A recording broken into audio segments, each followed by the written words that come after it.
Hi students, कैसे हैं आप लोग।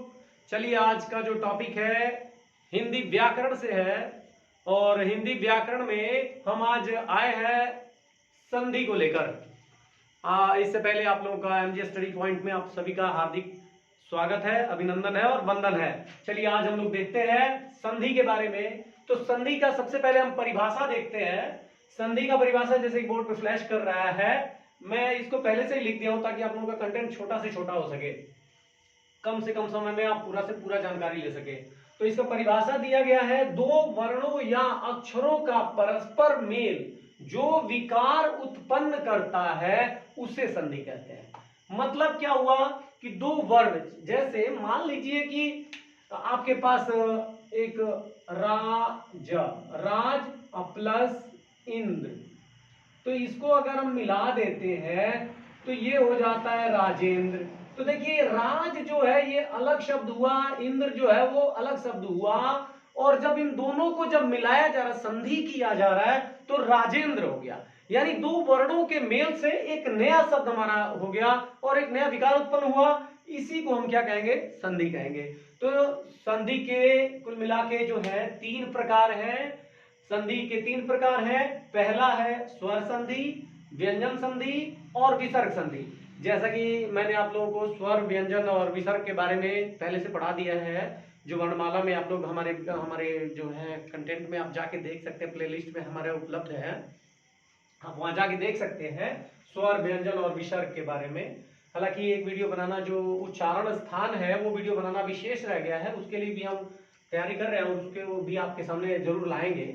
तो अभी हमने क्या जाना कि संधि के कुल मिला के कितने प्रकार है? तो तीन प्रकार है। पहला जो है स्वर संधि, दूसरा व्यंजन संधि और तीसरा विसर्ग संधि। और अब बारी बारी से हम इन तीनों संधियों को हम बारी बारी से अध्ययन करेंगे। पहला हमारा क्या हुआ? स्वर संधि। स्वर संधि का जो परिभाषा बनता है बच्चों, वो ये हुआ कि दो स्वरों के परस्पर मेल से जो विकार या रूप परिवर्तन होता है उसे स्वर संधि कहते हैं। यानी दो स्वरों के मेल से होएगा।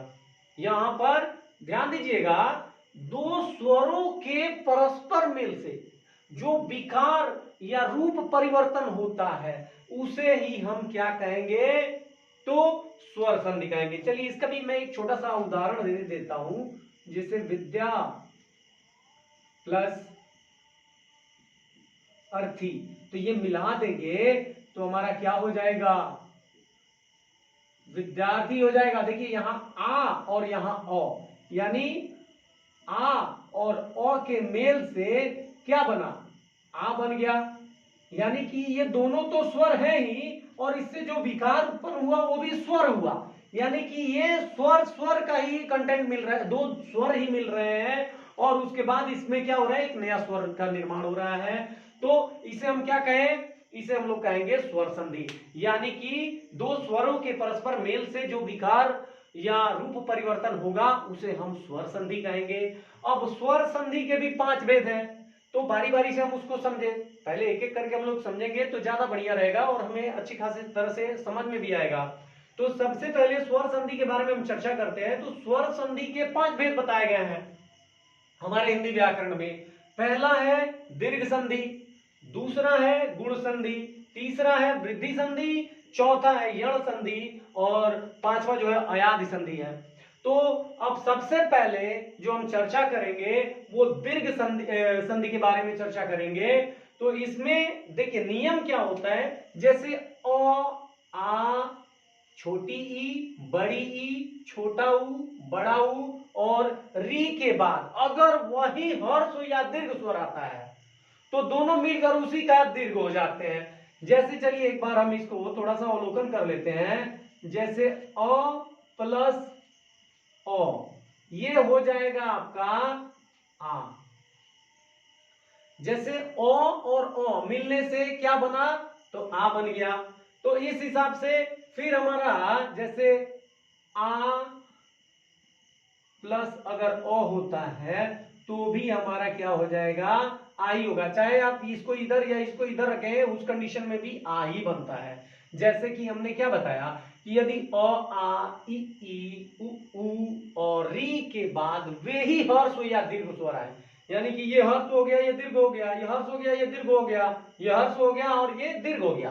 तो इस हिसाब से अगर वे ही हर्ष या दीर्घ स्वर आएंगे तो दोनों मिलकर जो है उसी क्रम का दीर्घ स्वर बन जाते हैं। जैसे देखिए यहाँ पे या यहाँ पर आप छोटी ई और बड़ी ई को मिला दीजिए तो ये आपका क्या हो जाता है, बड़ी हो जाता है। या आप छोटी ई और छोटी ई भी मिला देंगे तो भी बड़ी ई का ही ये हो जाता है।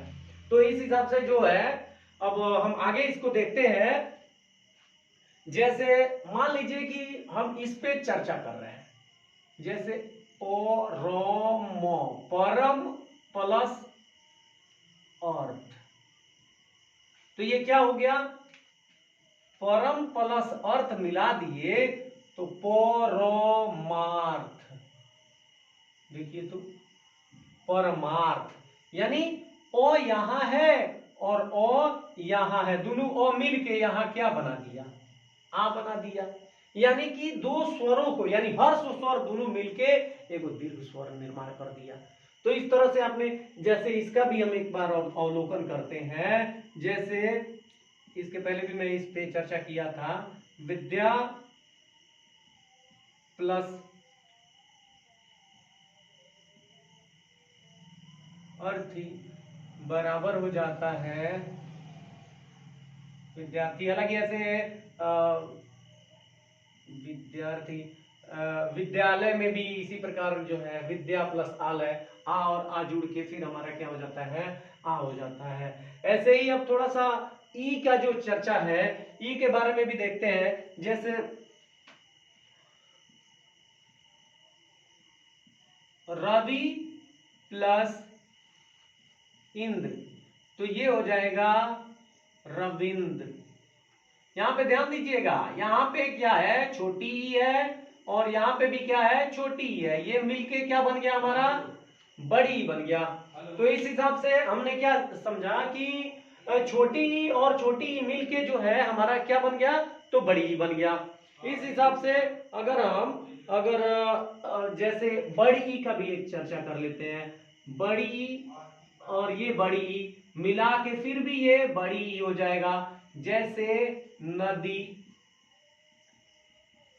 प्लस बड़ी ई अच्छा, ये हो गया क्या, नदीश।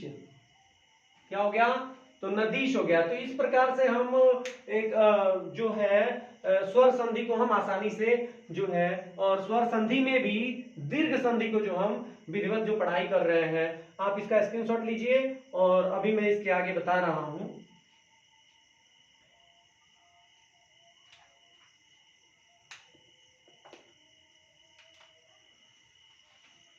एक और आता है उ प्लस उ, तो ये हो जाएगा बड़ा उ। जैसे मान लीजिए कि भानु प्लस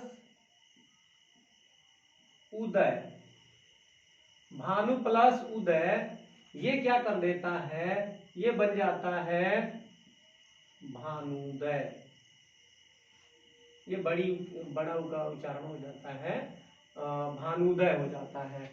ऐसे ही हम चाहे तो चाहे नहीं, यही हमारा जो रूल्स है दीर्घ संधि के लिए, हम यही पढ़ेंगे कि जब अ आ ई उ और री के बाद वे ही हर्ष या दीर्घ स्वर आएंगे तो उसी क्रम का दीर्घ स्वर बन जाता है, जैसा कि अभी आपने इस वीडियो में पढ़ा। तो अब हम लोग जो अगला हमारा जो पढ़ना है गुण संधि के बारे में, हम नेक्स्ट वीडियो में देखेंगे। तब तक के लिए धन्यवाद, शुभ रात्रि, आपका दिन मंगलमय हो।